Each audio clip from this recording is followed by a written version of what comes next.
To watch this video in English, please click the link given above. 12ാം ക്ലാസ്സിൽ പഠിക്കുന്ന എൻ്റെ എല്ലാ മക്കൾക്കും ഇത് കാണുന്ന മറ്റു കൂട്ടുകാർക്കും ബയോളജി മൈ പാഷനിലേക്ക് സ്വാഗതം. എൻ്റെ പേര് സൗമ്യ ഹരികൃഷ്ണ.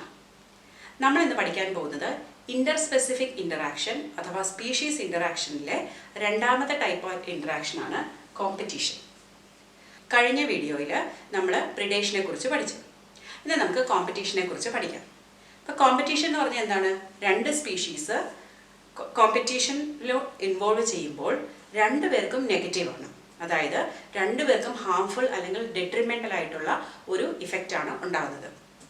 സാധാരണയായിട്ട് നമ്മൾ പറയും കോമ്പറ്റീഷനിൽ ഒരാൾ വിൻ ചെയ്യുന്നു, ഒരാൾ തോക്കുന്നു, അപ്പോൾ പ്ലസ് മൈനസ് അല്ലേ വരേണ്ടത്. പക്ഷേ അല്ല, ഇവിടെ മൈനസും തന്നെയാണ് കോമ്പറ്റീഷനിൽ വരുന്നത്. അതെന്താണെന്ന് ഞാൻ പറയാം.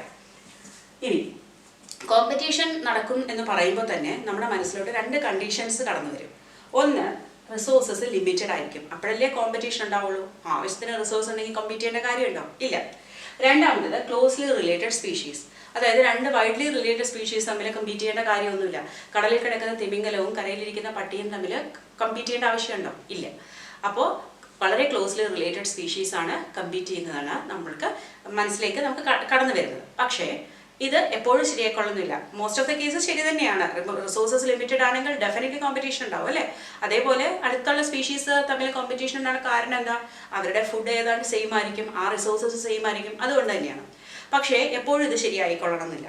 ഫോർ എക്സാമ്പിൾ, ഈ രണ്ടാമത്തെ കേസ് എടുത്താൽ ക്ലോസ്ലി റിലേറ്റഡ് സ്പീഷീസ് എന്നുള്ളൊരു കേസ് എടുക്കുകയാണെങ്കിൽ നമുക്കതിനൊരു ഉദാഹരണം പറയാം. അതായത് സൗത്ത് അമേരിക്കൻ ലേക്സിൽ ഷാലോ വാട്ടറിൽ സൂ പ്ലാങ്ടൺസ് ഉണ്ട്.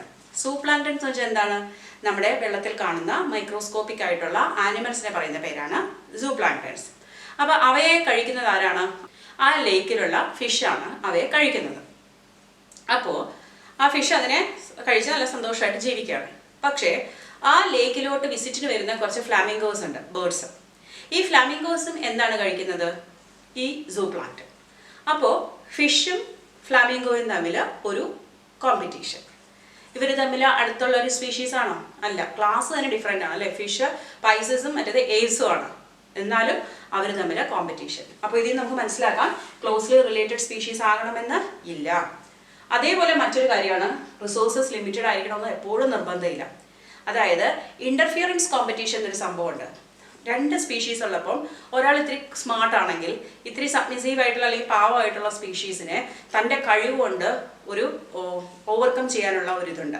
അതായത് അവരുടെ ഫുഡിനെ അഫക്റ്റ് ചെയ്യും, അവരുടെ റീപ്രൊഡക്റ്റീവ് എബിലിറ്റി അഫക്റ്റ് ചെയ്യും, അവരുടെ ഡെയിലി ആക്ടിവിറ്റിനെ എല്ലാം ചെയ്തിട്ട് ജീവിക്കാൻ സമ്മതിക്കില്ല. ഓക്കെ, അങ്ങനെ ഒരു സിറ്റുവേഷനാണ് ഇന്റർഫിയറൻസ് കോമ്പറ്റീഷൻ എന്ന് പറയുന്നത്. അതൊരു കൈൻഡ് ഓഫ് അഗ്രഷനാണ്. അതായത് ഗോസ് എന്നൊരു സയൻറ്റിസ്റ്റ് ഉണ്ട്. അദ്ദേഹം ചില ക്ലോസ്ഡ് കണ്ടീഷൻസിൽ നടത്തിയ എക്സ്പെരിമെന്റിൽ തെളിഞ്ഞ എന്താണ്? ഈ കോമ്പറ്റീറ്റീവ്ലി സുപ്പീരിയർ സ്പീഷീസും കോമ്പറ്റീറ്റീവ്ലി ഇൻഫീരിയർ സ്പീഷീസും കമ്പീറ്റ് ചെയ്യുകയാണെങ്കിൽ ഒരെണ്ണം കുറച്ച് ദിവസം കഴിയുമ്പോഴേക്കും അങ്ങ് എലിമിനേറ്റ് ആയി പോകുന്നതാണ്. അതിന് നമുക്കൊരു എക്സാമ്പിൾ ഉണ്ട്. അതായത് ഗാലപ്പാഗോസ് ഐലൻഡ്സിൽ അബിങ്ടൺ ടോർട്ടോയ്സ് ഉണ്ട്, ആമകൾ.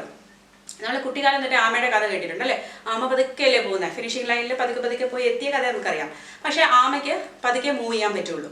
അതേസമയം ആ സ്ഥലത്ത് തന്നെ വേറൊരു നല്ല സ്മാർട്ടായിട്ടുള്ള ഒരാളുണ്ട്, ഗോട്ട്. നമുക്കറിയാം ആടുകൾ ഇത്തിരി ഹൈപ്പർ ആക്റ്റീവ് ആണ് അല്ലേ, അവർ ചാടിത്തുള്ളി നമുക്ക് എപ്പോഴും. അപ്പോൾ ഈ ഭക്ഷണം കഴിക്കുന്ന കാര്യത്തിലും ആമയ്ക്ക് പതുക്കെ ആ പുല്ല് കഴിച്ച് പോകാൻ പറ്റുള്ളൂ. പക്ഷേ ഈ ഗോട്ട് എന്താണ്? ഭയങ്കര ഫാസ്റ്റായിട്ട് ബ്രൗസ് ചെയ്ത് പോകും, അതായത് കഴിച്ച് അങ്ങ് തിന്ന് പോകും. അപ്പോൾ റിസോഴ്സസ് ആവശ്യത്തിന് ഉണ്ടെങ്കിൽ കൂടിയും ഈ ഗോട്ട് പെട്ടെന്ന് കഴിച്ച് നല്ല മിടുക്കരാവുന്നത് കൊണ്ട് ആമ വരുന്ന ആ സ്ഥലം, ആമയ്ക്ക് കുറച്ച് ഏരിയയിലേ കവർ ചെയ്യാൻ പറ്റുള്ളൂ, അവിടെയൊക്കെ ഇവർ കഴിച്ചങ്ങ് പോയി. ഒരു 10 വർഷത്തിനകം, അതായത് ഒരു ഡെക്കേഡ് കഴിഞ്ഞപ്പോഴേക്കും ഈ ആമകൾ, അബിങ്ടൺ ടോർട്ടോയ്സ് എന്ന പ്രത്യേക സ്പീഷീസ് അവിടെ ഇല്ലാതാവുകയാണ് ചെയ്തത്. കാരണം എന്താണ്? കോമ്പറ്റീറ്റീവ്ലി സുപ്പീരിയർ സ്പീഷീസ് ആയ ഗോട്ടിന്റെ പ്രസൻസിൽ കോമ്പറ്റീറ്റീവ്ലി ഇൻഫീരിയർ സ്പീഷീസ് ആയ ആമ ഒരു പാവത്താനായതുകൊണ്ട് അത് എലിമിനേറ്റഡ് ആയിപ്പോയി. അതാണ് ഈ ഗോസിസ് കോമ്പറ്റീറ്റീവ് എക്സ്ക്ലൂഷൻ പ്രിൻസിപ്പിൾ പറയുന്നത്. അദ്ദേഹം പറഞ്ഞതനുസരിച്ച് competitive exclusion happens, that is when two closely related species they compete for resources and the resources are limited, the competitively inferior species will be eventually eliminated in the presence of competitively superior species. പക്ഷേ നമുക്കിതൊരു generalised റൂളായിട്ട് എടുക്കാൻ പറ്റില്ല. ഇപ്പൊ കണ്ട അബിങ്ടൺ ടോർട്ടോയ്സിന്റെ കാര്യത്തിൽ സംഭവിച്ചു അല്ലേ, പക്ഷെ അത് എപ്പോഴും ശരിയായി കൊള്ളണമെന്നില്ല. അതായത് നമ്മുടെ ചുറ്റും എപ്പോഴും അതല്ല സംഭവിക്കുന്നത്. നമുക്ക് അതിലേക്ക് വരാം. അതിനു മുമ്പ് അടുത്തൊരു തിയറി പറയുന്നത് കോമ്പറ്റിറ്റീവ് റിലീസ് എന്നതാണ്. കോമ്പറ്റേറ്റീവ് റിലീസും ഏതാണ്ട് ഇതുപോലെയാണ്. അതായത് ഒരു കോമ്പറ്റേറ്റീവ് സുപ്പീരിയർ സ്പീഷീസും ഒരു ഇൻഫീരിയർ സ്പീഷീസും ഉണ്ടെങ്കിൽ ഈ സുപ്പീരിയർ സ്പീഷീസിൻ്റെ പ്രസൻസിൽ ഇൻഫീരിയർ സ്പീഷീസ് വളരെ കൺഫൈൻഡ് ആയിട്ടുള്ള ഒരു സ്ഥലത്താണ് അങ്ങ് ഒതുങ്ങിപ്പോകും. കാരണം അതിന് കൂടുതൽ അങ്ങ് ഇറങ്ങി നടക്കാൻ പറ്റില്ല, അല്ലെങ്കിൽ അത് കൂടുതൽ സ്പ്രെഡ് ആവില്ല. അവർ കൺഫൈൻ ചെയ്ത് ഒരു പതുങ്ങി ഒരു സ്ഥലത്ത് പാവം പോലെ ഇരിക്കും. അതേസമയം മറ്റേ ആളങ്ങ് ഡോമിനേറ്റ് ചെയ്ത് ഇരിക്കും. ഇതിനുള്ള ഒരു എക്സാമ്പിൾ എന്ന് പറയുന്നത് നമ്മുടെ കേർണൽ എന്നൊരു സയൻറ്റിസ്റ്റ് കുറച്ചൊരു ഫീൽഡ് എക്സ്പെരിമെൻറ്റ് ചെയ്തിട്ടുണ്ട്. അപ്പോൾ ഇതിൽ നിങ്ങളുടെ ഡെയിലി ലൈഫിലൊരു എക്സാമ്പിൾ പറയുകയാണെങ്കിൽ നിങ്ങളുടെ ക്ലാസ് ഒന്ന് കൺസിഡർ ചെയ്യാം. ഓക്കെ, ഫസ്റ്റ് സീൻ എന്ന് പറയുന്നത് നിങ്ങളുടെ ക്ലാസ്സിൽ ടീച്ചറില്ല. ഓക്കെ, ആരുമില്ല. ആ ഫ്ലോറിലെങ്ങും ഒരു ടീച്ചറോ പ്രിൻസിപ്പലോ ആരുമില്ല. നിങ്ങളുടെ ക്ലാസ്സിൻ്റെ അവസ്ഥ എന്തായിരിക്കും അല്ലേ? നിങ്ങൾക്ക് ഇമാജിൻ ചെയ്യാം.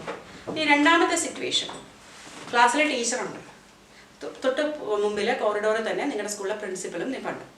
അപ്പോൾ അങ്ങനെ ഒരു സിറ്റുവേഷൻ നിങ്ങളുടെ ബിഹേവിയർ അല്ലെങ്കിൽ ക്ലാസ്സിൻ്റെ അറ്റ്മോസ്ഫിയർ എങ്ങനെയായിരിക്കും? വളരെ ഡിസിപ്ലിൻഡ് ആയിട്ട് നിങ്ങൾ ഒതുങ്ങിയിരിക്കും അല്ലേ? അപ്പോൾ ഇവിടെ നമുക്ക് കോമ്പറ്റേറ്റീവ് സുപ്പീരിയർ സ്പീഷീസ് ആരാന്ന് പറയാം? ടീച്ചർ അല്ലെങ്കിൽ പ്രിൻസിപ്പൽ. നിങ്ങളാണ് കോമ്പറ്റേറ്റീവ് ഇൻഫീരിയർ സ്പീഷീസ്. ഞാൻ ഇൻഫീരിയർ എന്ന് പറയുന്നില്ല, പക്ഷേ അത് ഞാൻ ഉദാഹരണമായിട്ട് എടുക്കുന്നതേ ഉള്ളൂ. കുട്ടികളാണ് എപ്പോഴും രാജാക്കന്മാരല്ലേ? അപ്പോൾ നിങ്ങളിങ്ങനെ കൺഫൈൻഡ് ആയിട്ടിരിക്കുകയാണ്. ആരുടെ പ്രസൻസിൽ? സുപ്പീരിയർ ആയിട്ടുള്ള ടീച്ചറുടെ പ്രസൻസിൽ ആ 4 വാൾസിനിടയ്ക്ക് നിങ്ങൾ കൺഫൈൻഡ് ആണ്. ഇനി ഇവർ രണ്ടുപേരും പോവുകയാണ്, അല്ലെങ്കിൽ അവരെല്ലാം ഇനി വരില്ല നിങ്ങൾക്ക് ഉറപ്പുണ്ട്, അവരെല്ലാം കൂടെ മീറ്റിങ്ങിന് എന്തിനെങ്കിലും പോയി, എങ്കിൽ നിങ്ങൾ എന്ത് ചെയ്യും? ക്ലാസ്സിൽ നിന്ന് പുറത്ത് ഇങ്ങനെ സ്പ്രെഡ് ആവും അല്ലേ? അടുത്ത ക്ലാസ്സിൽ പോകും, അല്ലെങ്കിൽ ഗ്രൗണ്ടിലോട്ട് പോകും. അങ്ങനെ അപ്പോൾ കുറച്ച് പേര് വാഷ്റൂമിൽ പോകും. അപ്പോൾ അവിടെ എന്താ സംഭവിക്കുന്നത്? ഡിസ്ട്രിബ്യൂഷൻ. ഇത് തന്നെയാണ് കോമ്പറ്റേറ്റീവ് റിലീസ്. അതിന് ഈ കേർണൽ എന്നൊരു സയൻറ്റിസ്റ്റ് ഒരു ഫീൽഡ് എക്സ്പെരിമെൻറ്റ് ചെയ്തു. അതായത് റോക്കി സീ കോസ്റ്റിൽ സ്കോട്ട്ലൻഡിൽ ഈ ബാർണക്കിൾസ് എന്നൊരു ആനിമലുണ്ട്. ഈ ബാർണക്കിൾ എന്ന് പറയുന്നത് ഒരു ഷെൽഡ് കൈൻഡ് ഓഫ് ആനിമലാണ്. അത് ഇങ്ങനെ നമ്മുടെ പാറകളിലൊക്കെ പറ്റിയിരിക്കും, പിടിച്ചെടുക്കാൻ പറ്റില്ല. പാറകളിൽ മാത്രമല്ല, തിമിംഗലത്തിൻ്റെ പുറത്തൊക്കെ ഇരിക്കും. അതിനെക്കുറിച്ച് നമ്മൾ പഠിക്കും. അപ്പോൾ അത് 2 ടൈപ്പ് ഉണ്ട്, ബാലനസും കാത്തമാലസും. ബാലനസ് എന്ന് പറയുന്നത് ഒത്തിരി വലുതാണ്, കാത്തമാലസ് ചെറുതാണ്. അപ്പോൾ ബാലനസ് ഉള്ളപ്പോൾ കാത്തമാലസ് വളരെ നാരോ റീജിയനിൽ മാത്രമേ ഉണ്ടായിരുന്നുള്ളൂ. അപ്പോൾ ഈ കേർണൽ എന്ന എക്കോളജിസ്റ്റ് ഈ ഒരു എക്സ്പെരിമെൻറ്റിന് വേണ്ടിയിട്ട് എന്ത് ചെയ്തു? ആ റോക്കി ഏരിയയിലെ എല്ലാ ബാലനസിനെയും അദ്ദേഹം എക്സ്പെരിമെൻ്റലി റിമൂവ് ചെയ്യുകയാണ് ചെയ്തത്. അത് കഴിഞ്ഞപ്പോൾ എന്ത് പറ്റി? നമ്മുടെ ഈ കാത്തമാലസ് ഫുള്ളി സ്പ്രെഡ് ആവാൻ തുടങ്ങി. That is called competitive release. Superior സ്പീഷീസിൻ്റെ ആബ്സെൻസിലാണത് റിലീസായത്. ഇനി നമുക്ക് ഗോസിലോട്ട് വരാം. ഗോസ് പറഞ്ഞ എന്താ? ഒരു സുപ്പീരിയർ ഒരു ഇൻഫീരിയർ ഉണ്ടെങ്കിൽ ഇൻഫീരിയർ എലിമിനേറ്റ് ആയി പോകുന്നു. പക്ഷേ ഇത് ജനറലൈസ്ഡ് റൂൾ അല്ല. നമുക്കറിയാം കോമ്പറ്റീഷൻ 2 പേർക്കും നെഗറ്റീവാണ്. അതെങ്ങനെയെന്ന് നോക്കാം. ഇപ്പോൾ നമ്മൾ പറഞ്ഞു റിസോഴ്സസ് ലിമിറ്റഡ് ആകുമ്പോഴല്ലേ കൂടുതലും കോമ്പറ്റീഷൻ. ഫോർ എക്സാമ്പിൾ നിങ്ങളുടെ വീട്ടിലേക്ക് ഒരു ചിപ്സ് കൊണ്ടുവരികയാണ്. ഒരു പാക്കറ്റ് ചിപ്സേ ഉള്ളൂ. നിങ്ങളും നിങ്ങളുടെ ബ്രദർ അല്ലെങ്കിൽ സിസ്റ്ററും ഉണ്ട്. ഒരെണ്ണത്തിന് വേണ്ടി 2 പേരും കൂടെ അടി കൂടും അല്ലേ? അല്ലെങ്കിൽ ഒരു ചോക്ലേറ്റ് ആണെങ്കിൽ അടിപിടി ബഹളം. പക്ഷേ അതെങ്ങനെയാണ് നമ്മൾ സോൾവ് ചെയ്യുന്നത്? ഈക്വലായിട്ട് ഡിവൈഡ് ചെയ്താൽ നമുക്കത് സോൾവ് ചെയ്യാവുന്നതേ ഉള്ളൂ. അപ്പോൾ ആദ്യം വഴക്കുണ്ടാവുമായിരിക്കും, പിന്നെ അച്ഛനും അമ്മയൊക്കെ ഇടപെട്ട് തന്ത്രപരമായിട്ട് അതിനെ അങ്ങ് സോൾവ് ചെയ്യും. അതല്ല, ചില കുട്ടികൾ ആദ്യമേ തന്നെ അതിനെ അങ്ങ് വഴക്ക് ഉണ്ടാക്കണ്ട എന്നുള്ള രീതിയിൽ അത് ഡിവൈഡ് ചെയ്ത് അവരങ്ങ് സ്നേഹത്തോടെ അങ്ങ് എടുക്കും. അപ്പോൾ നേച്ചറിൽ ഇതാണ് സംഭവിക്കുന്നത്. നിങ്ങൾക്ക് എപ്പോഴും കോമ്പറ്റീഷൻ വേണമെന്നില്ല. ഇപ്പോൾ സപ്പോസ് നിങ്ങൾ അടി കൂടിയെന്ന് വിചാരിക്കുക, നിങ്ങൾ തട്ടിപ്പറിച്ച് നിങ്ങൾ വായിലിട്ടു കഴിഞ്ഞു. പക്ഷേ അത് അപ്പോൾ മറ്റേയാൾക്ക് എന്തായാലും നെഗറ്റീവാണ്. ആ കുട്ടിക്ക് വിഷമായി, അല്ലെങ്കിൽ സിബ്ലിങ്ങിന് വിഷമായാലും നിങ്ങൾക്ക് വിഷമായി. പക്ഷേ ഇത് കഴിച്ച ആൾക്ക് അത് കഴിയുമ്പോൾ ഒരു വിഷമം വരും അല്ലേ? വേണ്ടായിരുന്നു, ഞാൻ അങ്ങനെ ചെയ്യണ്ടായിരുന്നു എന്നൊരു കുറ്റബോധം. അപ്പോൾ നേച്ചറിലും ഇങ്ങനെ തന്നെയാണ് സംഭവിക്കുന്നത്. ഇപ്പോൾ വേറൊരു ആളായിട്ട് കോമ്പീറ്റ് ചെയ്യുമ്പോൾ നമ്മുടെ കുറേ എനർജിയും നമ്മുടെ എഫേർട്ടും ഒക്കെ ആ കോമ്പറ്റീഷനിലോട്ട് കോൺസെൻട്രേറ്റ് ചെയ്ത് പോകുമായിരുന്നു. അപ്പോൾ ഒരു സിറ്റുവേഷൻ ആലോചിച്ച് നോക്കൂ. ഒരു കോമ്പറ്റീറ്റർ ഇല്ല, ആരോടും മത്സരിക്കാൻ ഇല്ലാത്തൊരു സാഹചര്യത്തിൽ ഗ്രോത്ത് കുറച്ച് കൂടുതലായിരിക്കും. അവരുടെ പൊട്ടൻഷ്യൽ ഉപയോഗിച്ച് അവർ കൂടുതൽ ഫ്ലറിഷ് ചെയ്യും. പക്ഷേ ഇവിടെ പകുതി സമയം മറ്റതുമായിട്ട് കോമ്പീറ്റ് ചെയ്യും. അപ്പം കോമ്പറ്റീറ്റർ ഇല്ലായിരുന്നെങ്കിൽ ഉണ്ടാകാവുന്ന ആ ഒരു അച്ചീവ്മെൻറ്റ് കോമ്പറ്റീറ്റർ ഉള്ളപ്പോൾ ഇല്ല. അതിനെയാണ് നമ്മൾ നെഗറ്റീവ് എന്ന് എടുക്കുന്നത്. ഓക്കെ, അതുകൊണ്ടാണ് രണ്ടിനും നമ്മൾ നെഗറ്റീവ് എന്ന് പറയുന്നത്. മനസ്സിലായില്ലേ? അപ്പോൾ നേച്ചറിലും എപ്പോഴും കോമ്പറ്റീഷൻ നടക്കുന്നുണ്ട്, ഓഫ് കോഴ്സ് നടക്കുന്നുണ്ട്. നമ്മൾ കണ്ടു ടോർട്ടസും ഗോട്ടും. പക്ഷേ എപ്പോഴും ഇത് ശരിയായിക്കൊള്ളുന്നില്ല. എപ്പോഴും ആനിമൽസ് ഇങ്ങനെ വഴക്കുണ്ടായിക്കൊണ്ടിരുന്നാൽ അവർക്ക് തന്നെ ബുദ്ധിമുട്ടാണ്. അതുകൊണ്ട് മോസ്റ്റ് ഓഫ് ദ ടൈം എന്താ സംഭവിക്കുന്നതെന്ന് വെച്ചാൽ അവരൊരു അമിക്കബിൾ സെറ്റിൽമെൻറ്റിൽ അല്ലെങ്കിൽ ഒരു അഡ്ജസ്റ്റ് ചെയ്ത് പോകാമെന്ന് വിചാരിക്കും. അവർ തമ്മിൽ അഡ്ജസ്റ്റ് ചെയ്യും. അതിനൊരു എക്സാമ്പിൾ മാക് ആർത്തർ എന്നൊരു സയൻറ്റിസ്റ്റ് പറഞ്ഞിട്ടുണ്ട്. ഒരു ട്രീയിൽ 5 ഡിഫറെൻറ്റ് സ്പീഷീസ് ഓഫ് വാബ്ലർ ജീവിച്ചിരുന്നു. വാബ്ലർ എന്ന് പറഞ്ഞാൽ എന്താണെന്നറിയോ? ചില ചെറിയ പക്ഷികളാണ്. അതിൽ 5 ഡിഫറെൻറ്റ് സ്പീഷീസ് ആണ്. അപ്പോൾ അവരുടെയൊക്കെ ഫുഡ് ഹാബിറ്റൊക്കെ ഏതാണ്ട് അടുത്തടുത്ത് വരും. പക്ഷേ അവരെന്ത് ചെയ്തു, ഒരു കോമ്പറ്റീഷനിൽ അത് ഒരേ ട്രീയിൽ താമസിക്കുന്നു. എങ്ങനെ? അവരവരുടെ ഫൊറേജിങ് പാറ്റേൺ, അതായത് ഭക്ഷണം തേടുന്ന രീതിയൊക്കെ ഒന്ന് കുറച്ചൊന്ന് അഡ്ജസ്റ്റ് ചെയ്തു, ഭക്ഷണം മാറ്റി. അതായത് കുറച്ച് പേര് പറഞ്ഞാൽ ഏർലി മോർണിംഗിൽ പൊക്കോളാം, അടുത്ത ആൾ പോയി വേറൊരു സമയത്ത്, വേറൊരാൾ ഈവനിങ്ങിൽ പോയി. അപ്പോൾ അങ്ങനെ അവർ തമ്മിലൊരു ടൈമിംഗ് അഡ്ജസ്റ്റ് ചെയ്തു. പിന്നെ വേറെ ഒരു സ്പീഷീസ് വേംസിനെയൊക്കെ കഴിച്ചു, വേറെ കുറേ സ്പീഷീസ് അവിടുത്തെ ഇൻസെക്റ്റിനെ കഴിച്ചു, വേറെ കുറച്ച് പേര് സീഡ് കഴിച്ചു, വേറെ ഒരു സ്പീഷീസ് ഫ്രൂട്ട് കഴിച്ചു. അങ്ങനെ അവർ തമ്മിൽ ഒരു അഡ്ജസ്റ്റ്മെൻറ്റിൽ എല്ലാം ഏതാണ്ട് പറഞ്ഞ് ഒത്തുതീർപ്പാക്കി. ഓക്കെ, അപ്പോൾ അങ്ങനെയാണ് സാധാരണ രീതിയിൽ സംഭവിക്കുന്നത്. അവരെപ്പോഴും കോമ്പറ്റീഷന് മുതിരാറില്ല. അതിനെ പറയുന്ന പേരാണ് റിസോഴ്സ് പാർട്ടീഷനിങ്. അപ്പോൾ നിങ്ങൾ ഈ ഇക്കോളജി ലെസൺ ഇങ്ങനെ വായിച്ച് പോകുമ്പോൾ ഇതൊക്കെ വളരെ ഇമ്പോർട്ടൻ്റ് ആണ്. അപ്പോൾ നിങ്ങൾക്ക് മനസ്സിലായല്ലോ, കോമ്പറ്റീഷനകത്ത് മെയിൻ 3 റൂൾസാണ് വരുന്നത്. നിങ്ങൾ ഓരോ പോയിന്റ് പഠിക്കുമ്പോൾ അതിൻ്റെ എക്സാമ്പിൾ തന്നിട്ടുണ്ടെങ്കിൽ അതും കൂടെ കൃത്യമായിട്ട് പഠിച്ചു വെച്ചാൽ മാത്രമേ നിങ്ങൾക്ക് പരീക്ഷയ്ക്ക് എഴുതാൻ പറ്റുള്ളൂ. ഓക്കെ, അപ്പോൾ നിങ്ങൾക്കിത് മനസ്സിലായല്ലോ. ഇനി നമുക്ക് പാരസൈറ്റിസത്തിനെ കുറിച്ച് പഠിക്കാം. പാരസിറ്റിസം എന്നത് മറ്റൊരു ഇന്റർസ്പെസിഫിക് ഇൻറ്ററാക്ഷനാണ്. ഈ പാരസിറ്റിസം എന്ന് പറയുന്നത് എന്താണ്? ഫ്രീ ഫുഡും അക്കോമഡേഷനും. ആരുടെയെങ്കിലും വീട്ടിൽ പോയി ഫ്രീ ആയിട്ട് ഫുഡും കഴിക്കുക, അവിടെ തന്നെ താമസിക്കുക, അതാണ് പാരസിറ്റിസം. അപ്പോൾ നമ്മൾ മോസ്കിറ്റോയെ നമ്മുടെ ബ്ലഡ് സക്ക് ചെയ്താലും നമ്മളതിനെ പാരസൈറ്റ് എന്ന് വിളിക്കാറില്ല. കാരണം മോസ്കിറ്റോ വന്ന് ബ്ലഡ് എടുത്ത് പോവുകയുള്ളൂ, അല്ലേ? അല്ലാതെ അത് നമ്മുടെ ശരീരത്തിൽ താമസിക്കുന്നില്ല. അപ്പോൾ ഇത് രണ്ടുമാണ് ഉള്ളത്. പിന്നെ പാരസൈറ്റ്സ് എന്ന് പറയുന്നത് ഭയങ്കര ഹോസ്റ്റ് സ്പെസിഫിക് ആണ്.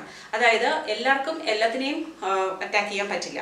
അതിന് സ്പെസിഫിക് ആയിട്ടുള്ള ഓർഗൻസ് ഉണ്ട്. ഫോർ എക്സാമ്പിൾ അല്ലെങ്കിൽ ഓർഗാനിസം ഉണ്ട്. ഫോർ എക്സാമ്പിൾ പ്ലാസ്മോഡിയം, അത് മലേറിയ കോസ് ചെയ്യുന്ന പ്ലാസ്മോഡിയം.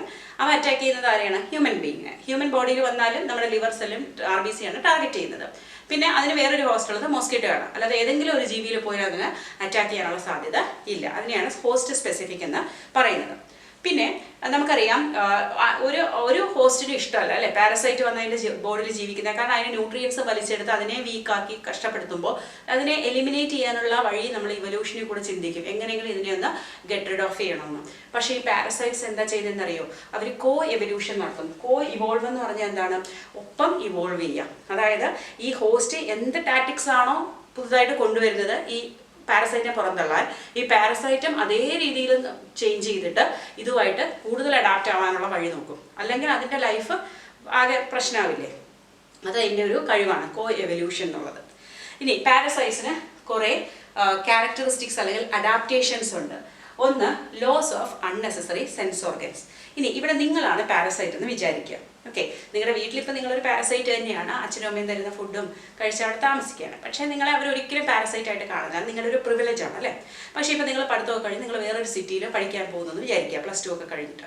അവിടെ നിങ്ങൾ പോയി മറ്റൊരു വീട്ടിലാണ് താമസിക്കുക. അപ്പോൾ നിങ്ങൾ ഹോസ്റ്റലല്ല, അപ്പോൾ നിങ്ങളുടെ അച്ഛൻ്റെ അല്ലെങ്കിൽ അമ്മയുടെ ഒരു ഫ്രണ്ട് അല്ലെങ്കിൽ നിങ്ങളുടെ ഫാമിലി ഫ്രണ്ട് അവിടെ ഉണ്ട്. അവർ പറയുന്നു, ഞങ്ങൾ ഇവിടെ ഉള്ളപ്പം കുട്ടി വേറെ എവിടെയും പോകണ്ട, ഞങ്ങളുടെ വീട്ടിൽ താമസിച്ചോളൂ, ഇവിടെ തന്നെ ഫുഡ് കഴിക്കണം. അവർ വളരെ സ്നേഹമുള്ള ആൾക്കാർ, നല്ല മനുഷ്യരാണ്. അപ്പോൾ എന്താണ്, നിങ്ങൾ അവിടെ താമസിക്കുന്നു. പക്ഷെ നിങ്ങൾ അവിടെ താമസിക്കുമ്പോൾ നിങ്ങൾ കുറച്ച് മര്യാദകളൊക്കെ പാലിക്കണം, അല്ലേ? നമ്മുടെ വീട് പോലെ അല്ല ഒരിക്കലും. അവരെത്ര നല്ല മനുഷ്യരാണെങ്കിലും നമ്മൾ അവരോട് കുറച്ച് മര്യാദ, അതായത് അവരുടെ വീട്ടിലൊരു പ്രശ്നം ഉണ്ടായി അല്ലെങ്കിൽ അവരൊരു ഫാമിലിയുമായിട്ട് സംസാരിച്ചുകൊണ്ടിരിക്കുമ്പോൾ അതിനിടയിൽ ചെന്ന് നമ്മുടെ അഭിപ്രായം പറയുക, അല്ലെങ്കിൽ അങ്ങനെ ഇങ്ങനെ ചെയ്താണ് നല്ല, അതാണ് നല്ല, അങ്ങനെയൊന്നും നമ്മൾ പറയുന്നത് ശരിയല്ല. പിന്നെ കുറേ കാര്യങ്ങൾ കണ്ടില്ല എന്ന് വെക്കുക, കേട്ടില്ല എന്ന് വെക്കുക, അതൊക്കെയാണ് അവിടെ. എന്നാൽ മാത്രമേ നമുക്ക് അവിടെ നല്ലപോലെ താമസിച്ച് പോകാൻ പറ്റുള്ളൂ. അപ്പോൾ അതുപോലെ തന്നെയാണ് ഈ parasites. They have lost all unnecessary sense organs. അവർക്ക് സെൻസ് ഓർഗൻ്റെ ആവശ്യമില്ല. അവരെ ബോഡിയുടെ അകത്ത് താമസിച്ചിട്ട് ന്യൂട്രിയൻസ് വലിച്ചേക്കും, ഭക്ഷണം കിട്ടുന്നുണ്ട്, താമസമുണ്ട്. പിന്നെ എന്തിനാ അനാവശ്യ കാര്യങ്ങളിലൊക്കെ ഇടപെടണം? സുഖമായിട്ട് അവിടെ ജീവിക്കാം. രണ്ടാമത്തത് അഡ്ഹസീവ് ഓർഗൻസ്, അതായത് ഇറക്കി വിട്ടാലും പോരുത്, അങ്ങനെ കടിച്ചു തൂങ്ങി കിടക്കാൻ വേണ്ടിയിട്ട് സ്ട്രോങ് സക്കേഴ്സ് അല്ലെങ്കിൽ അങ്ങനെയുള്ള ക്ലിങ്ങിങ് ഓർഗൻസ് അതിന് ഉണ്ട്. അതാണ് ഇത്. പിന്നെ ലോസ് ഓഫ് ഡൈജസ്റ്റീവ് സിസ്റ്റം. എന്തിനല്ലേ? നമുക്കൊക്കെ ഡൈജസ്റ്റീവ് സിസ്റ്റം ആവശ്യമുണ്ട്, ഫുഡ് ഡൈജസ്റ്റ് ചെയ്യണം. ഇവരോ ഡയറക്റ്റ് ന്യൂട്രിയൻസ് വലിച്ചെടുക്കുക. പിന്നെ എന്തിനാ ഈ ഡൈജസ്റ്റീവ് സിസ്റ്റം ഒക്കെ മെയിൻറ്റെയിൻ ചെയ്യുന്നത്? വെറുതെ. പാരസൈറ്റ്സ് 2 തരത്തിലുണ്ട്, എക്ടോ പാരസൈറ്റ്സും എൻഡോ പാരസൈറ്റ്സും.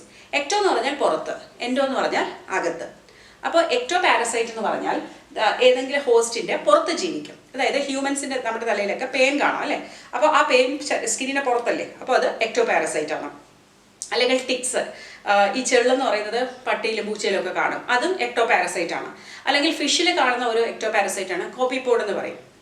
അതേപോലെ നമ്മുടെ ശരീരത്തിനകത്തും പാരസൈറ്റ്സ് വളരും, ലൈക്ക് ലിവർ ഫ്ലൂക്ക്, ടേപ്പ് വേം, അതൊക്കെ നമ്മുടെ ശരീരത്തിനകത്തുള്ളതാണ്. അവരെന്താണ് എൻഡോ പാരസൈറ്റ്, അവർ നമ്മുടെ ശരീരത്തിന് അകത്താണ്. അപ്പോൾ അവരുടെ ലൈഫ് കുറച്ചുകൂടെ കോംപ്ലക്സ് ആണ്. കാരണം ആ സിറ്റുവേഷൻ വളരെ ഹോസ്റ്റൈലാണ്. അവിടെ ജീവിക്കാനാണ് അവർക്ക് നമ്മൾ നേരത്തെ ഡിസ്കസ് ചെയ്ത അഡാപ്റ്റേഷൻസ് ഒക്കെ ഉള്ളത്. ചിലത് ലിവറിലായിരിക്കും ജീവിക്കുന്നത്, ചിലത് ബ്ലഡിലായിരിക്കും, ചിലത് നമ്മുടെ ഇൻറ്റസ്റ്റൈനിലായിരിക്കും അല്ലേ. അപ്പം അവിടെയൊക്കെ ആകുമ്പോൾ ഈ നമ്മുടെ ഇൻറ്റസ്റ്റൈനൽ ജ്യൂസിനെയൊക്കെ സർവൈവ് ചെയ്യേണ്ടി വരും അല്ലേ. അപ്പോൾ പാരസിറ്റിസിനെ കുറിച്ച് പറയുമ്പോൾ മറ്റൊരു ഇൻട്രസ്റ്റിംഗ് ആയിട്ടുള്ള ടൈപ്പാണ് ബ്രൂഡ് പാരസിറ്റിസം. നമ്മളൊക്കെ കുട്ടിക്കാലം മുതൽ കേട്ടിട്ടുള്ള ഒരു സംഭവം തന്നെയാണിത്, പക്ഷെ നമുക്ക് ആ പേര് അറിയില്ലെന്നേ ഉള്ളൂ. ബ്രൂഡ് പാരസിറ്റിസം എന്ന് പറഞ്ഞാൽ നമ്മുടെ കുയിൽ മുട്ടയിടുന്ന എവിടെയാണ്? കാക്കയുടെ കൂട്ടിലാണ് അല്ലേ. ഈ കുക്കു ഇത്തിരി ലേസി ആയിട്ടുള്ള ഒരു ബേർഡാണ്. അതിന് ഈ കൂടുണ്ടാക്കാനൊന്നും നേരെയില്ല, കാരണം പാട്ടും പാടി നടക്കുന്ന വാനമ്പാടിയല്ലേ. അപ്പോൾ അതെന്ത് ചെയ്യും? ക്രോ ഇങ്ങനെ കൂടൊക്കെ ഉണ്ടാക്കുമ്പോഴേക്കും അതിൻ്റെ ബ്രീഡിങ് സീസൺ ആകുമ്പോൾ ഇതും എന്ത് ചെയ്യും? മുട്ടയിടാൻ റെഡിയാവും. എന്നിട്ട് ആ സമയത്ത് ഈ ക്രോയുടെ നെസ്റ്റിൽ പോയിട്ട് ഇതും മുട്ടയിട്ട് വയ്ക്കും. അപ്പോൾ ഈ എവല്യൂഷൻ്റെ സമയത്ത് ഇതൊരു പാരസിറ്റിസം അല്ലേ, നേച്ചറിൻ്റെ അഡാപ്റ്റേഷൻ അല്ലേ. അതുകൊണ്ട് തന്നെ ഈ കുക്കുവിൻ്റെ, അതായത് നമ്മുടെ കുയിലിൻ്റെ മുട്ട കാക്കയുടെ മുട്ടയായിട്ട് നമുക്കൊന്നും തിരിച്ചറിയാൻ പറ്റില്ല. കാരണം അതേ സൈസ്, അതേ കളർ, അതേ വലിപ്പത്തിൽ ഇങ്ങനെ ഇരിക്കും. അപ്പോൾ ഈ കാക്കമ്മയ്ക്കും അറിയാൻ പറ്റില്ല തൻ്റെ മുട്ടയല്ല എന്നുള്ളത്. അപ്പോൾ എന്ത് ചെയ്യും? അത് അതിൻ്റെ അടയിരുന്ന് ഇൻക്യുബേറ്റ് ചെയ്ത് ആ കുഞ്ഞിനെ വിരിയിച്ചെടുക്കും. കുഞ്ഞ് വിരിഞ്ഞു കഴിഞ്ഞിട്ട് എല്ലാ കാക്ക കുഞ്ഞുങ്ങളും ക്രോ ക്രോ എന്ന് കരയുമ്പോൾ ഈ കുഞ്ഞ് കൂന്ന് കരയുമ്പോൾ മാത്രമാണ് കാര്യം മനസ്സിലാവുന്നത്, ചതി പറ്റിയെന്ന് അല്ലേ. അപ്പോൾ ഇതാണ് നമ്മുടെ ബ്രൂഡ് പാരസിറ്റിസം. അപ്പോൾ നിങ്ങൾക്ക് പാരസിറ്റിസം മനസ്സിലായെന്ന് കരുതുന്നു. ഇവിടെ മെയിൻ പോയിന്റ്സ് ഒക്കെ വരുന്നുണ്ട്, നന്നായിട്ട് പഠിക്കുക. 2 മാർക്ക് ക്വസ്റ്റ്യൻസ് വരുന്നുണ്ട്. അപ്പോൾ നിങ്ങൾക്ക് എന്തെങ്കിലും ഡൗട്ട് ഉണ്ടെങ്കിൽ കമൻറ്റ് ബോക്സിൽ ചോദിക്കുക. നിങ്ങൾക്ക് എൻ്റെ വീഡിയോ ഇഷ്ടമാകുന്നുണ്ടെങ്കിൽ please like, share and subscribe to my channel biology my passion.